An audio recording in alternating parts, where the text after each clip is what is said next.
पिछले कुछ दिनों में आपने बहुत सारी ऐसी रील्स देखी होंगी जहाँ पर ये बताया जा रहा है कि समुद्री जीव समुद्र की सतह पर आ रहे हैं, कहीं डोम फिश सतह पर आ रही है, तो उड़ीसा में कछुए आ रहे हैं, केरल में बहुत सारी मछलियाँ आ रही हैं, तो इसीलिए दुनिया का विनाश निश्चित है।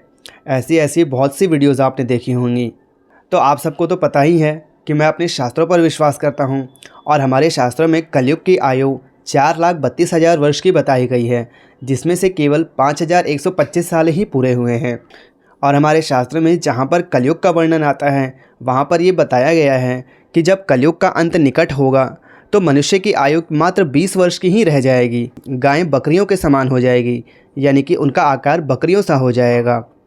100 वर्षों तक वर्षा नहीं होगी, जिससे कि अन्न पैदा नहीं होगा। मनुष्य एक दूसरे को मारकर खाएंगे, जिसे ये लोग इंग्लिश में एसिड रेन बोलते हैं। तो ऐसा ऐसा वर्णन आता है हमारे शास्त्रों में। मैं आपको बता दूं कि ये कोई पहली बार नहीं है, इससे पहले भी बहुत बार ऐसी अफवाहें उड़ाई गई हैं कि प्रलय आने वाला है। 2012 में भी ऐसी अफवाहें बहुत उड़ाई गई कि 12 में दुनिया ख़त्म हो जाएगी। इससे पहले 2000 में भी कि दुनिया का प्रलय होने वाला है। कुछ साल पहले जब कोरोना आया था उस समय भी कई लोग ऐसा बोलते थे कि अब तो दुनिया का अंत निश्चित है, ऐसा है वैसा है।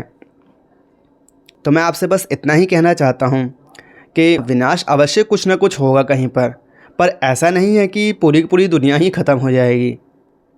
मैं ऐसा इसलिए कह रहा हूँ क्योंकि देखिए, जो वैज्ञानिक की थ्योरीज़ हैं वो तो दिन पे दिन बदलती रहती हैं, कभी कुछ बोलते हैं कभी कुछ बोलते हैं, लेकिन हमारे शास्त्रों की जो बात है वो हमेशा एक सी ही रहती हैं, कभी बदलती नहीं हैं। तो मैं तो इन सब रील्स पे ध्यान नहीं देता।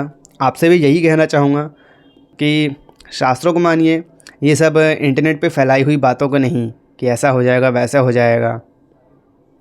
हरे कृष्ण।